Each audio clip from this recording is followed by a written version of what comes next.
Hello everyone. बेटा पिछली class में अपन लोग यहाँ से पढ़ते obtaining sufficient and appropriate audit evidence bye the auditor. इसमें एक सबसे इंपॉर्टेंट बात बताना भूल गया, ये हेडिंग को जरूर याद रखना। वो लिख के बोल रहे हैं एक्सप्लेन, ये मस्ती भी चलती है इसको। अब वो बोला है audit evidence, obtaining sufficient and appropriate audit evidence, ठीक है, by the auditor. It is necessary to obtain sufficient and appropriate audit evidence, ठीक है।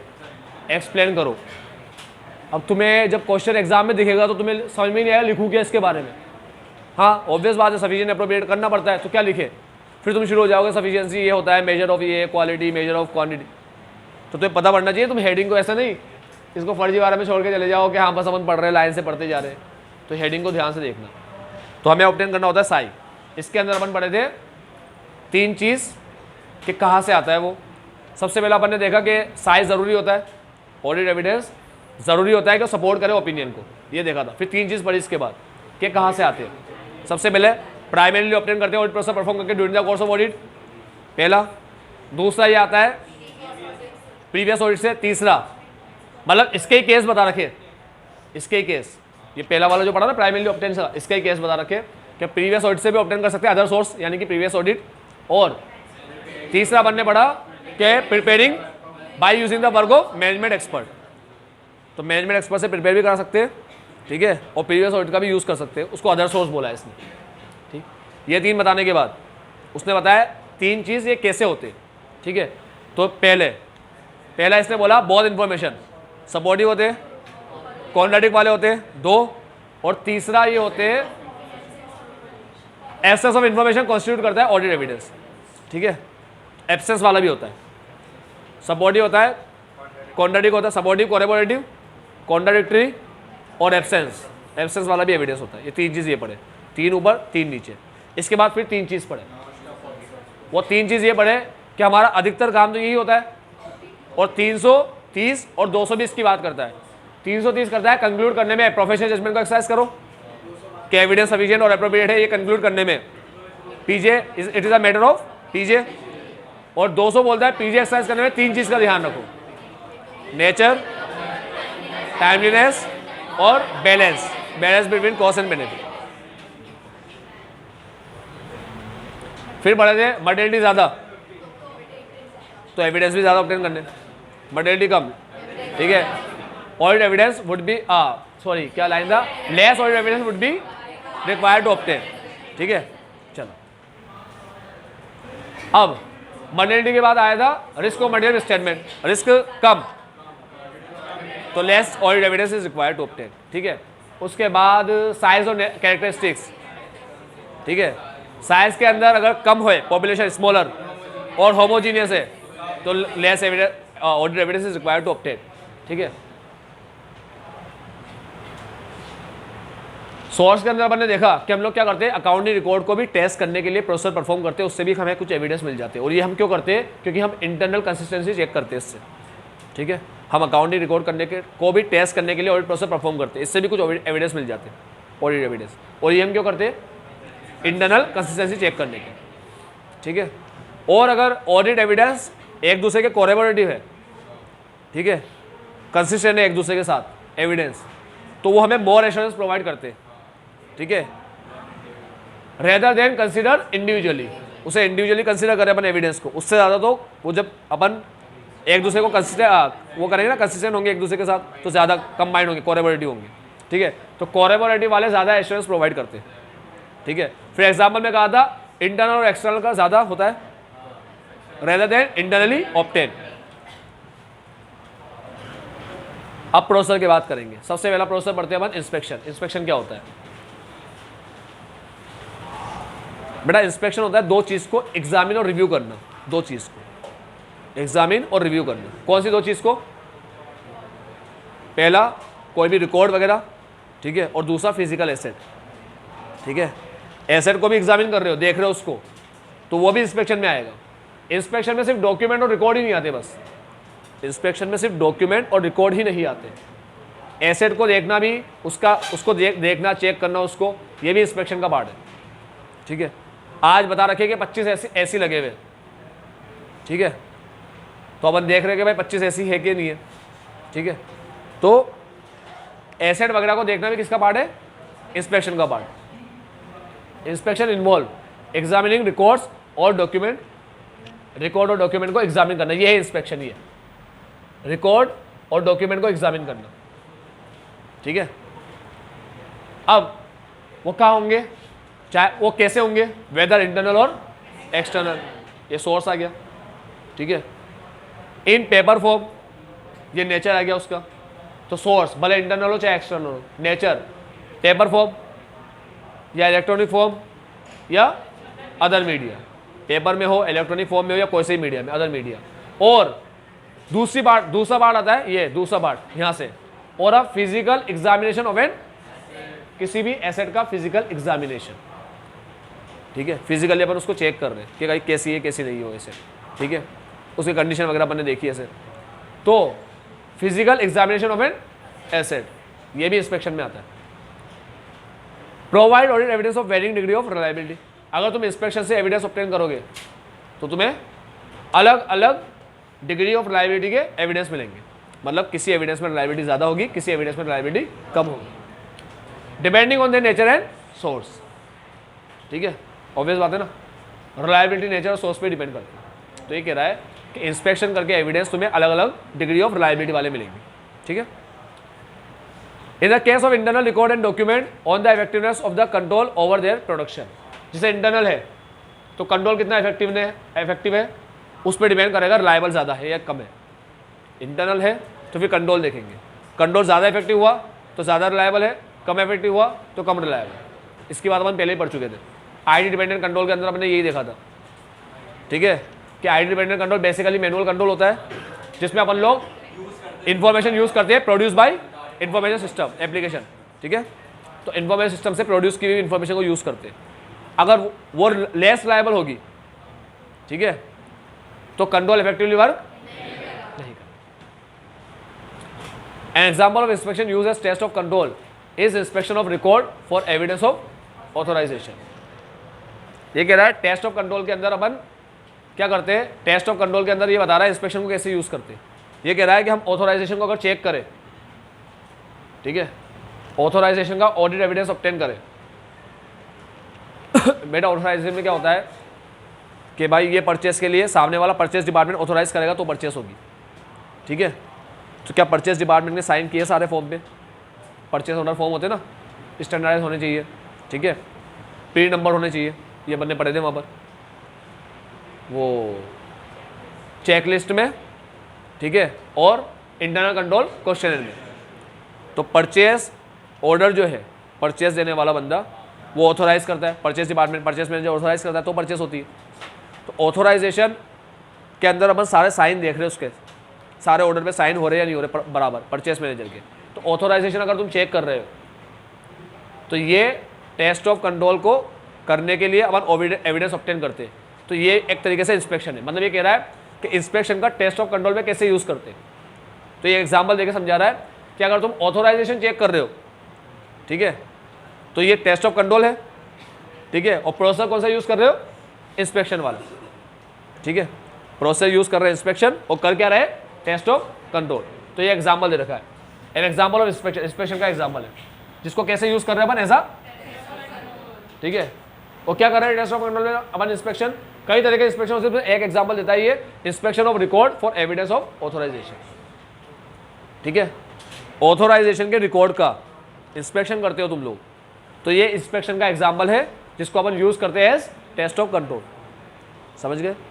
इसने हमें यहाँ पर इंस्पेक्शन का एक एग्जाम्पल दिया है, और कौन से वाले इंस्पेक्शन का दिया है, वो इंस्पेक्शन का जिसको अपन यूज़ कर रहे हैं टेस्ट ऑफ कंट्रोल, ठीक है। तो उसने कहा है कि अगर तुम लोग ऑथोराइजेशन के रिकॉर्ड को इंस्पेक्ट कर रहे हो तो ये इंस्पेक्शन का एक एग्जाम्पल है, ठीक है। ऐसे कई चीज़ों को इंस्पेक्ट किया जाता है, सारी लिखी हुई चीज़ों को, डॉक्यूमेंट होना बहुत ज़रूरी है, ठीक है। Some document represent direct audit evidence of the existence of an asset. कभी कभी कुछ डॉक्यूमेंट ऐसे होते हैं जिससे एग्जिस्टेंस का ही पता पड़ जाता है डायरेक्ट एसेट के, जैसे शेयर और डिबेंचर, बॉन्ड वगैरह के सर्टिफिकेट, ठीक है। तो आज कंपनी के पास शेयर वगैरह के सर्टिफिकेट है तो इन्वेस्टमेंट का एग्जिस्टेंस पता पड़ जाएगा, ठीक है। लेकिन फिक्स एसेट के पेपर है, उससे ये पता नहीं पड़ेगा फिक्स एसेट है भी सही क्या, समझ में आया। उसके लिए देखना ही पड़ेगा उसको। आई बात समझ में? ढेर सारे ऐसे खरीद रखे, सबके बिल पड़े अपने पास, तो अपन ने दिखा रखे 50 ऐसी है हमारे पास या 50 ऐसी लगे हुए, ठीक है। हमने कहा कि कन्फर्म है क्या 50 ऐसी? उसने कहा लो 50 ऐसी के बिल। तो क्या बिल देखने से उसका एग्जिस्टेंस पता पड़ जाएगा? नहीं। और शेयर वगैरह का बिल है, उसके पास सर्टिफिकेट है, तो उससे पता पड़ जाएगा एग्जिस्टेंस शेयर का। हाँ, तो कभी कभी कोई डॉक्यूमेंट ऐसा होता है जो डायरेक्टली किसी का एग्जिस्टेंस बता देता है, ठीक है। तो एग्जाम्पल भी दे रहा है, बहुत प्रैक्टिकल चीज़ और बहुत शानदार चीज़ पढ़ाता है तुम्हें, जो प्रैक्टिकल अपने काम में यूज़ कर सकते हैं अपन इसको, ठीक है। तो यूज़ में आएगी सब। वैसे सारी चीज़ें प्रैक्टिकल है, मगर यहाँ पर ऐसी चीज़ें बिल्कुल जो कॉमन बातें कर रहा है, ठीक है। मतलब एक बार में पढ़ते ही समझ में आ जाएगा। तो such some document represent direct audit evidence, कुछ डॉक्यूमेंट डायरेक्ट ऑडिट एविडेंस होते हैं किसके? एग्जिस्टेंस। तो कुछ डॉक्यूमेंट डायरेक्टली ऑडिट एविडेंस होते हैं एग्जिस्टेंस के, उसके लिए फिर एग्जिस्टेंस अलग से चेक करने की जरूरत नहीं पड़ती। एग्जाम्पल दे रखा, document constituting financial instrument such as stock और बॉन्ड। फिर बोलता है आगे, इंस्पेक्शन ऑफ सच डॉक्यूमेंट में not necessary provide audit evidence about ownership और वैल्यू। यानी कुछ डॉक्यूमेंट ऐसे होते हैं जो डायरेक्ट ऑडिट एविडेंस होते हैं एग्जिस्टेंस का, मगर ये जरूरी नहीं है कि वैल्यूएशन भी पता पड़ जाए उससे, ठीक है।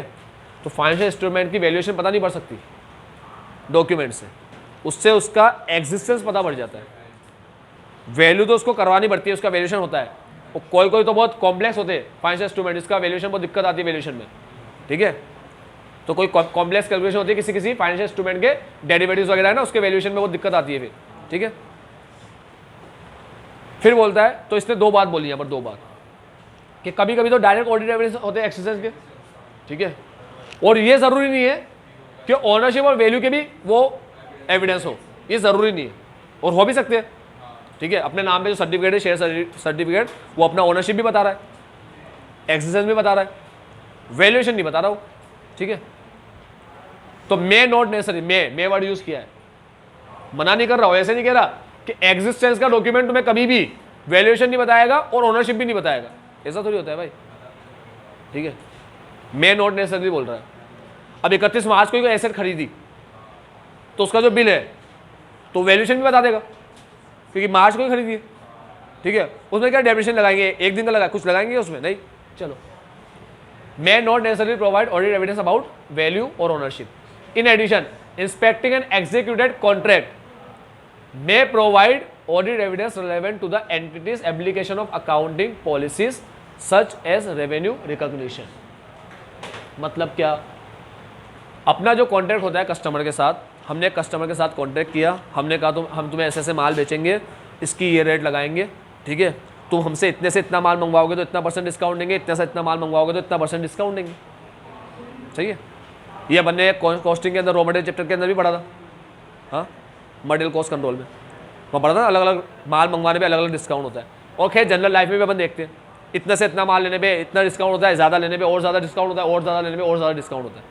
कभी कभी अपन फ्लिपकार्ट वगैरह मेसो से कुछ मंगवा रहे होते हैं, तो बोलता है 2 के साथ 2 अगर प्रोडक्ट लोगे तो 250 तुम्हें ऑफ आ जाएंगे और ऐसा कुछ आ जाएगा, ठीक है। तो हमने देखा कि अपन ने कस्टमर के साथ ये कॉन्ट्रैक्ट कर रखा है, ये कॉन्ट्रैक्ट होता है कस्टमर के साथ पूरा, कि तुम इतना इतना माल मंगवाओगे, हम इतना इतना तुम्हें चार्ज करेंगे और ऐसे तुम्हें पैसे देंगे, और तुम्हें पहले पैसे देना पड़ेगा या तुम्हें पहले 50% पे करना पड़ेगा, फिर हम माल देंगे तो बचे 50% बाद में पे करो, या पूरा 100% पहले लेंगे। ये पूरा कॉन्ट्रैक्ट होता है, ठीक है। ये कॉन्ट्रैक्ट काम आता है रेवेन्यू रिकॉग्निशन के लिए, ठीक है। तो ये कह रहा है, अब समझ गए बात, ये कॉन्ट्रैक्ट काम आता है रेवेन्यू रिकॉग्निशन, मतलब सेल भी फिर उसके हिसाब से बुक होनी चाहिए, वो कॉन्ट्रैक्ट के हिसाब से बुक होनी चाहिए सेल, ठीक है। पता बड़ा कॉन्ट्रैक्ट का टर्म्स अलग है, वहाँ कह रखा है डिस्काउंट नहीं देंगे, यहाँ तुम एक्चुअल में डिस्काउंट दे रहे हो, तो भाई ये टर्म्स में फर्क क्यों पड़ रहा है, कोई साइड एग्रीमेंट तो नहीं हो गया, ठीक है। तो ये क्या बोलता है, ध्यान से देखना। In addition inspected and executed contract, अगर तुम कॉन्ट्रैक्ट को इंस्पेक्ट कर रहे हो, कॉन्ट्रैक्ट को, may provide audit evidence relevant to the entity's application of accounting policy. वो तुम्हें किसका एविडेंस देगा, एप्लीकेशन ऑफ अकाउंटिंग पॉलिसी का, जैसे रेवेन्यू रिकॉग्निशन का, समझ गए बात। तो अगर तुम कॉन्ट्रैक्ट एग्जीक्यूटेड कॉन्ट्रैक्ट को इंस्पेक्ट कर रहे हो, तो वो अकाउंटिंग पॉलिसी के एप्लीकेशन का एविडेंस देगा, ठीक है। चलो, इंस्पेक्शन ऑफ टेंजिबल एसेट में प्रोवाइड, अब टेंजिबल एसेट की बात कर रहे हैं, अभी रिकॉर्ड की बात कर रहे थे, यहाँ पर यहाँ रिकॉर्ड की बात हो गई, यहाँ टेंजिबल एसेट की बात करें। इंस्पेक्शन ऑफ टेंजिबल एसेट में provide reliable audit evidence with respect to their, भाई ऐसी जगह काउंट कर लिए सारे, ये बोल रहे 50 है, 50 ही है क्या, तो पता पड़ गया हाँ 50 ही है, इन लोगों ने 50 बता रखे तो 50 ऐसी ही है, ये पता पड़ गया existence. But not necessary about the entities right and obligation और द, अरे तुम कोई एसेट देख रहे हो तो तुम्हें उसका एग्जिस्टेंस दिखेगा, हाँ उसके मालिक एंटिटी उसका मालिक हो कैसे पता पड़ेगा, एसेट दिखने से पता पड़ जाएगा, जब तक कि उसका बिल नहीं लेंगे अपन, इनवॉइस लेंगे उसका एसेट का, समझ गए बात। अरे लीज पे भी एसेट लोगे तो भी दिखेगी तो सीना आंखों से, ऐसा तो नहीं लीज से ली हुई एसेट अलग दिखेगी, ठीक है, या लीज से लेने वाली एसेट दिखना ही बंद हो जाएगी, ठीक है। तो तुम्हारे सामने कोई एसेट पड़ी है, आज मैं बाइक लाया शानदार, ठीक है, हार्ले डेविडसन लेकर आ गया मैं यहाँ पर, तो तुम्हें दिख रही है मेरे पास बाइक है, तो मेरे पास दिखने से ये थोड़ी कंफर्म हो गया कि मैं मालिक हूँ उसका, और तुम तो बात भी नहीं मानोगे मेरी। आप लोग हार्ले डेविडसन पॉसिबल ही नहीं है सर, नहीं है आपके तो नहीं है, जब तक कि मैं तुम्हें क्या नहीं दिखाऊंगा बिल, हाँ ठीक है, मतलब जब तक कि मैं तुम्हें पार्टी नहीं दूंगा तब तक कि तुम नहीं मानोगे मेरी बाइक है। तो बेटा ये लाइन समझ में आ गई तुम्हें।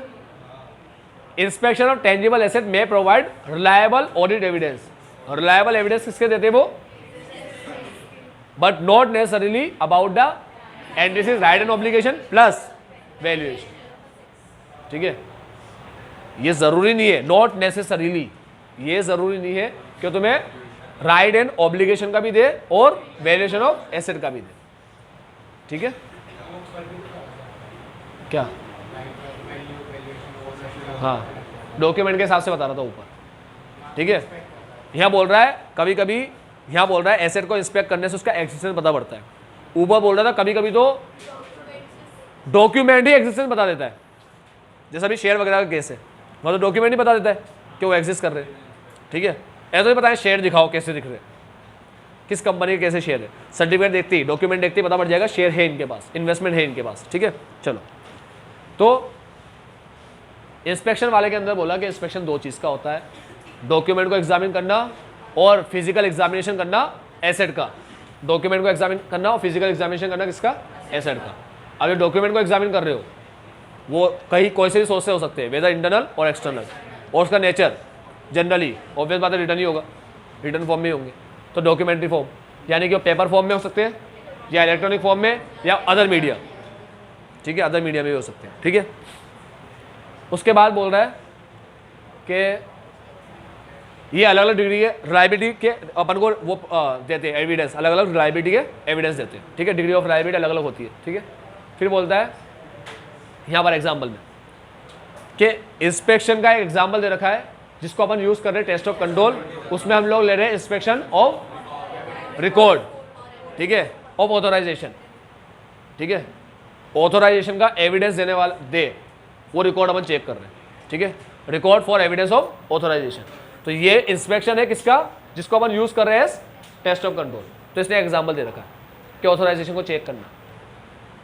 अब फिर इसने आगे बताया अपन को इंस्पेक्शन के बारे में कि डॉक्यूमेंट की बात करी और एसेट की बात करी। कभी कभी क्या होता है कुछ डॉक्यूमेंट ऐसे होते हैं जो डायरेक्ट क्या बता देते हैं, एग्जिस्टेंस के बारे में बताते हैं एसेट के, ठीक है, लेकिन but not necessary provide the audit evidence about, वो एग्जिस्टेंस के बारे में बता देंगे। जैसे एग्जाम्पल भी लिख देंगे अपन, a document constituting a financial instrument such as stock और बॉन्ड, ठीक है, for example document constituting financial instrument such as stock और बॉन्ड, ठीक है। उसके बाद ये कह रहा है वो एग्जिस्टेंस बताएंगे लेकिन ये जरूरी नहीं है, not necessary provide evidence for valuation और ओनरशिप, राइट एंड ऑब्लिगेशन का नहीं देंगे, ठीक है। फिर आगे बोलता है इंस्पेक्शन अगर करे कॉन्ट्रैक्ट का तो वो हमें एविडेंस देगा एप्लीकेशन ऑफ अकाउंटिंग पॉलिसी का, सच एज रेवेन्यू रिकॉग्निशन, ठीक है, कॉन्ट्रैक्ट का इंस्पेक्शन। तो इंस्पेक्शन के अंदर डॉक्यूमेंट के अंदर उसने ऐसा इंस्पेक्शन बताया जिससे डायरेक्ट किसका पता पड़ जाए, एग्जिस्टेंस का, साथ में उसने कॉन्ट्रैक्ट का इंस्पेक्शन बताया, ठीक है। यहां पर उसने टेंजिबल एसेट का इंस्पेक्शन बताया जो एविडेंस प्रोवाइड करता है अबाउट एग्जिस्टेंस, लेकिन ये जरूरी नहीं है कि वो वैल्यूएशन और ओनरशिप का भी प्रोवाइड करेगा, ठीक है, दोनों में एग्जिस्टेंस की बात कर रहा है, और हमेशा आगे लिख देता है not necessary provide the evidence about ownership और वैल्यूएशन। ठीक है, यहां पर ओनरशिप का नाम लिखा है right and obligation. While auditing the book of account of AB Limited for the financial year, by says the auditor of the company use an audit procedure according to which complete document and record of the company were checked in detail. Document भी complete, ठीक है, और check भी in detail in order to obtain audit evidence. वो inspection में थोड़ी बातें कम लिखी थी, बाकी बातें यहां लिख दी। ठीक है, कंप्लीट डॉक्यूमेंट चेक करते हैं, ठीक है, वो भी इन डिटेल। अब एक बात सुनो, अगर परचेज के सेल के बिल 10,000 है तो क्या 10,000 बिल को चेक करेंगे? नहीं, लेंगे तो 10,000 बिल, यूज तो 10,000 बिल ही करेंगे सैंपल लेने के लिए। अरे सैंपल लेने के लिए तो पॉपुलेशन का यूज होता है ना। हाँ, ऐसा तो लटके बैठ गए 200 बिल लाओ, 200 बिल लाओ, कहीं भी बोल गए 200 बिल लाओ, उसने कहा बिल तो देख लो, हाँ 200 ले आओ। अरे कितने ये तो पूछ लो, अरे 200 ले आओ, कह दिया ना एक बार 200 लाओ। कहीं भी गए 200 बिल लाओ, उसने कहा है ही नहीं, कहाँ से लाए, 50 ही हमारे पास। ठीक है, तो ऐसे जा जाके हर जगह ऐसे नहीं बोल देंगे इतने बिल ले आओ, इतने पास इतने चेक करेंगे, जाकर बैठ गए सीधे। ठीक, तो पॉपुलेशन में से सैंपल लेना होता है, तो पॉपुलेशन का यूज होता है सैंपल लेने के लिए। जैसे डॉक्यूमेंट तो पूरे चेक होते हैं कंप्लीट, तो कंप्लीट डॉक्यूमेंट और इन डिटेल, ये दो वर्ड याद रखना, कंप्लीट और detail. The audit process used by auditor is known as inspection, because inspection is an audit process in which complete document record of a company are check. अब यहाँ बता रहा है भाई, ऊपर बताता मैं, सारी बकवास तो कर ली दुनिया भर की, और ये यहाँ बता रहा है कि इंस्पेक्शन के अंदर हम लोग ये टिक लगा लेना, complete document and record of a company are check in detail. Complete document check करते हैं, वो भी इन डिटेल में चेक करते हैं। ठीक है, ऑब्जर्वेशन, ऑब्जर्वेशन मतलब घूरना। ठीक है, किसको? प्रोसेस और processor being perform by other, इसको घूरना। ठीक है, इसको नहीं, अदर को नहीं। बंदा ताड़ने बैठ गया किसी को वहां पर, उसने क्या देख रहे हो भाई, हम तो प्रोसेसर देख रहे हैं। ठीक है, तो बेटा प्रोसीजर ही देखना है। ठीक है, अदर्स को नहीं देखना, कौन कर रहा है उसको नहीं देखना, क्या कर रहा है वो देखना है। आ जाओ, तो observation, observation consist of looking at a, बस प्रोसेस, प्रोसेसर को देखना, परफॉर्म बाय अदर, उसे ऑब्जर्वेशन बोल। ऑब्जर्वेशन के नाम में कुछ भी टाइम पास कर रहा हूं अपना ऑडिटर। आ जाओ, खैर ऑडिटर तो सीधा आदमी होता है बेचारा, ईमानदार, ठीक है, सीधा भोला मासूम। The auditors observation of inventory counting by the entities personal, entity के पर्सनल इन्वेंटरी काउंट कर रहे हैं, ऑडिटर्स को ऑब्जर्व कर रहा है, ये ऑब्जर्वेशन हो गया। चलो समझ गए ना अभी? हाँ, लुकिंग एट अ प्रोसेस और प्रोसीजर, प्रोसेस और प्रोसेसर, कुछ काम होते हुए देखना कि भाई ये काम कैसे कैसे कर रहे हैं लोग। ठीक है, perform by the other, looking word याद रखना बस। Observation provide audit evidence about the performance of a process और processor but is limited to the point in time. ये पहले ही पढ़ चुके हैं, ये परफॉर्मेंस का एविडेंस तो दे रहा है अपन को कि कोई चीज परफॉर्म कैसे हो रही है, लेकिन ये limited two point in time, ये पहले ही पढ़ चुके हैं, पॉइंट इन टाइम से रिलेटेड है। तुम जब देखोगे ना तो सारे लोग याद है क्या करेंगे, ओ भाई सब बराबर से काम कर रहे हैं, है ना, सामने तो बिल्कुल सीधे हो गए, बंदा ऐसे लिख रहा है, कुछ भी लिख रहा है भाई, कुछ आता ही नहीं लिख रहा है मगर। ठीक है, जाते ही जैसे ही गया उसने देखा गए, ओ जल्दी गए गए, और शुरू हो गया। ठीक है, तो ऑब्जर्वेशन के टाइम पे तो हर चीज सही लगती है ना। लड़का शादी के लिए देखने का, लड़की बराबर आ रही है ऐसे बिल्कुल लेकर के डिश वगैरह, ये बेटी ने बनाई, हमारी बेटी ने बनाई थी। ठीक है, शादी हो गई, ये लिया बेलन हाथ में, अब तू बनाएगा, पकड़। हाँ, ऐसे लड़का बड़ा हीरो बन रहा है, स्मार्ट बन रहा है, सीधा बन रहा है, भोला, बहुत सीधा है, बाद में बता पड़ा है तो बहुत खतरनाक निकला यार। ठीक है, मारपीट करता है और उल्टी सीधी हरकतें करता है।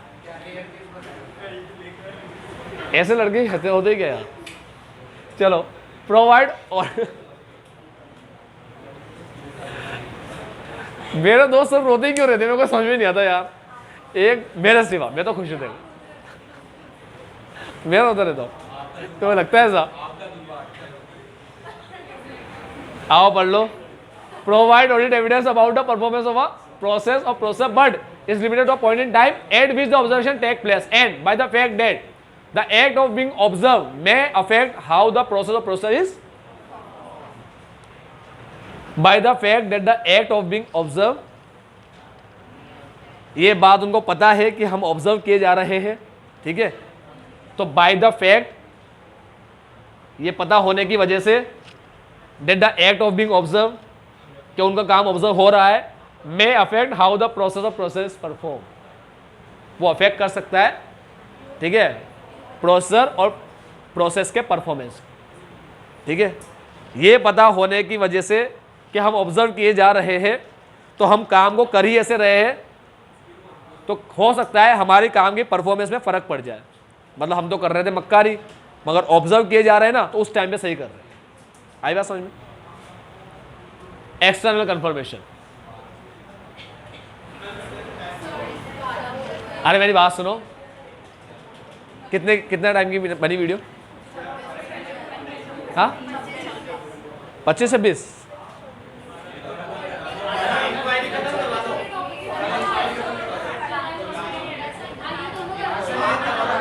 ये भी छोटा ही है, ये कोई बड़ा नहीं है। जल्दी से पढ़ देता हूँ, जल्दी पढ़ते अपन।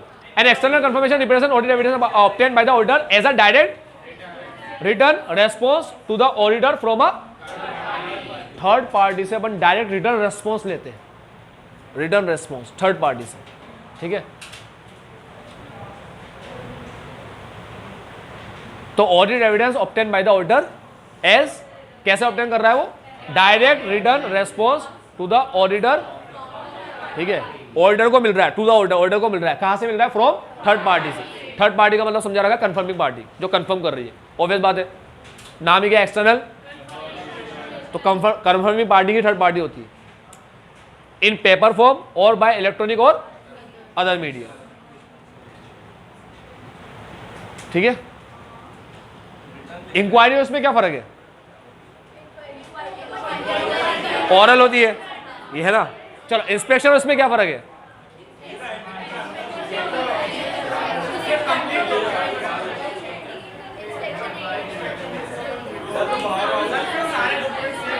चलो एक मिनट रुको। Inquiry consist of seeking information of knowledgeable person, both financial and non financial, within the entity और, यहां पे भी वर्ड आया आउटसाइड द एंटिटी, तो वो एक्सटर्नल कंफर्मेशन नहीं हुआ क्या? इंक्वायरी रिटर्न नहीं होता, ठीक है। Use extensively throughout the audit, evaluating response का ये रहा। इंक्वायरी में range from formal return inquiry to informal, generally inquiry orally होती है, ठीक है। अब रिटर्न भी है, ठीक है। मान लो रिटर्न है, फॉर्मल रिटर्न इंक्वायरी, और वो भी आउटसाइड एंटिटी है, तो एक्सटर्नल कंफर्मेशन नहीं हुआ क्या? देखो फर्क समझो, इंक्वायरी और एक्सटर्नल कंफर्मेशन में फर्क समझो। कंफर्मेशन का मतलब होता है कोई चीज़ हमारे पास है, ठीक है, हम सिर्फ कंफर्म कर रहे हैं कि भाई वो सही है क्या। और इंक्वायरी मतलब हमें कोई चीज़ पता ही नहीं है, हम सामने वाले से पूछ रहे हैं कि भाई ये बता, ये कैसे करते हो, वो कैसे करते हो। इसलिए तुम देखो कि तुम लोग जाकर उससे पूछते हो कंट्रोल कैसे ऑपरेट हो रहा है, कौन कौन से कंट्रोल है, कैसे काम करते हो, ये पूछ रहे हो तुम लोग, ठीक है। अब ये तुम उससे ओरली पूछो या उनसे लिख करके पूछो, समझ में आया? चाहे तो ओरली पूछो या लिख करके पूछो, दोनों ही केस में क्या कहलाएंगे? इंक्वायरी कहलाएंगे, ठीक है। आई बात समझ में? क्योंकि तुम लोग पूछ रहे हो, मालूम कर रहे हो, तुम्हें कुछ पता ही नहीं है।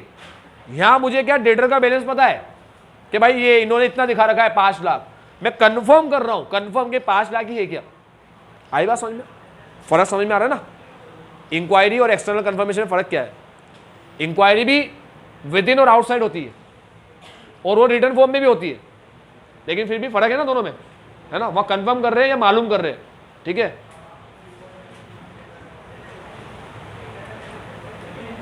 अब हमने देखा एक्सटर्नल कंफर्मेशन होता है audit, direct return response obtain, direct return response to the auditor, auditor को फ्रॉम थर्ड पार्टी, ठीक है। ये होता है एक्सटर्नल कंफर्मेशन। ये इन पेपर फॉर्म भी हो सकता है, इलेक्ट्रॉनिक फॉर्म में भी हो सकता है, अदर मीडिया में भी हो सकता है, ऊपर वन पड़े, ठीक है। relevant when addressing assertion associated with certain account balance and their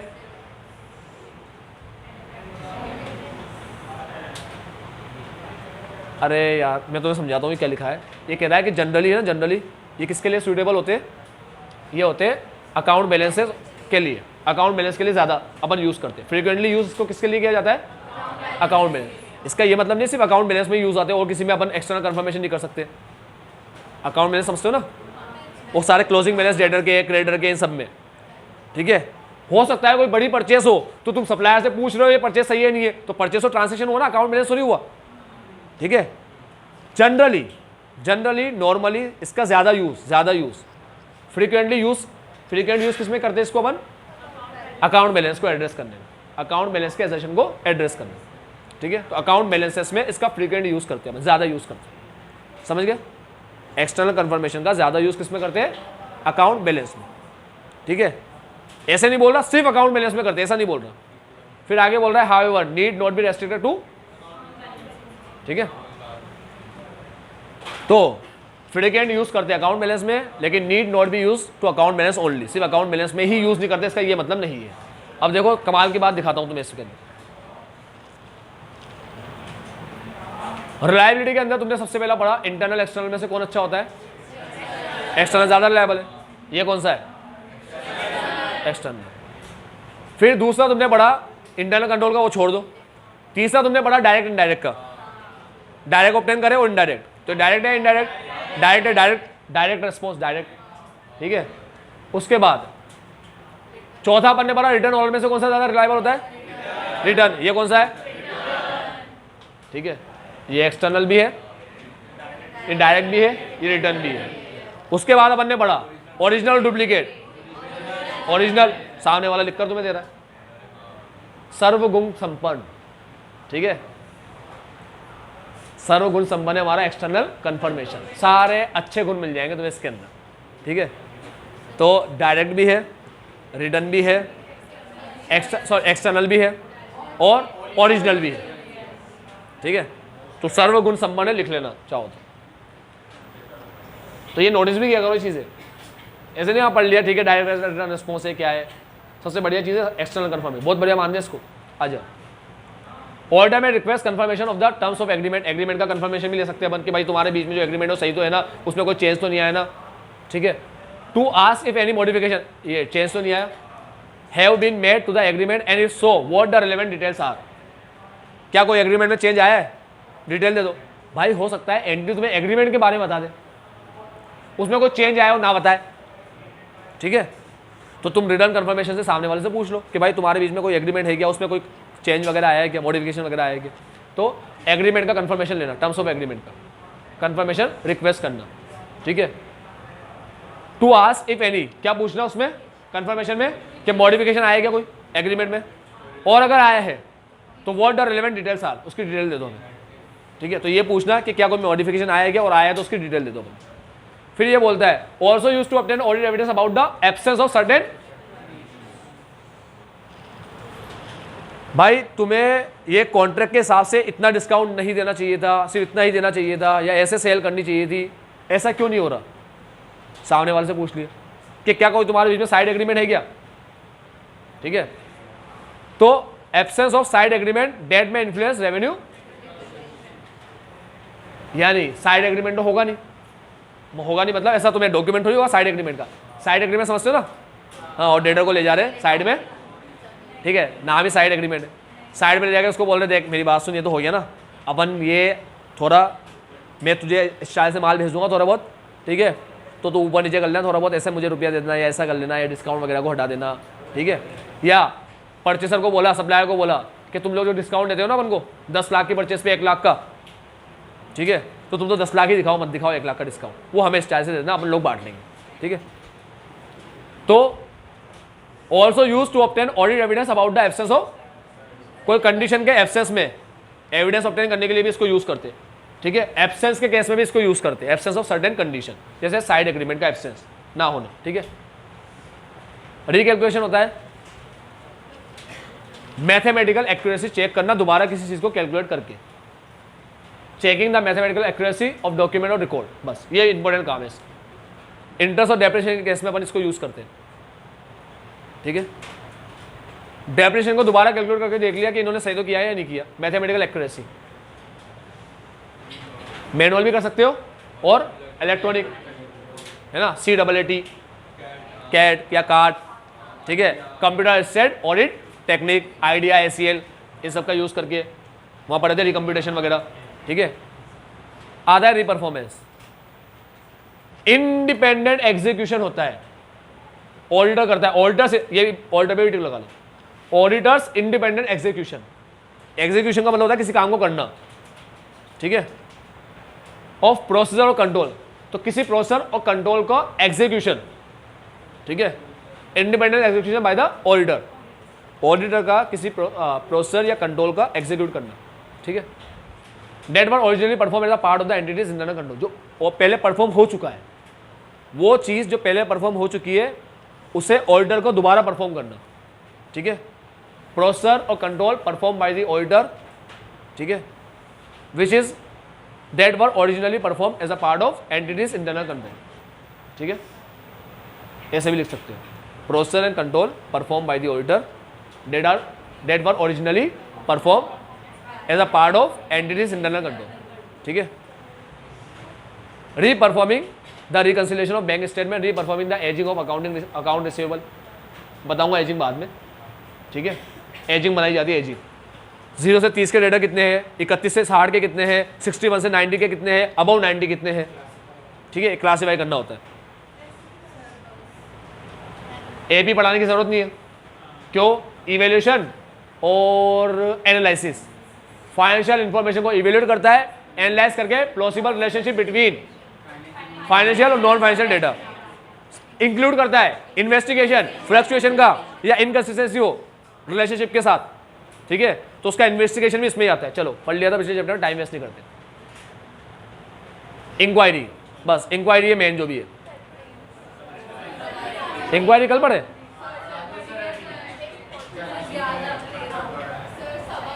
चलो आज के इतने, बाबा टेक के जमाने से आपका दिन मंगल में, इंक्वायरी रह गई यार।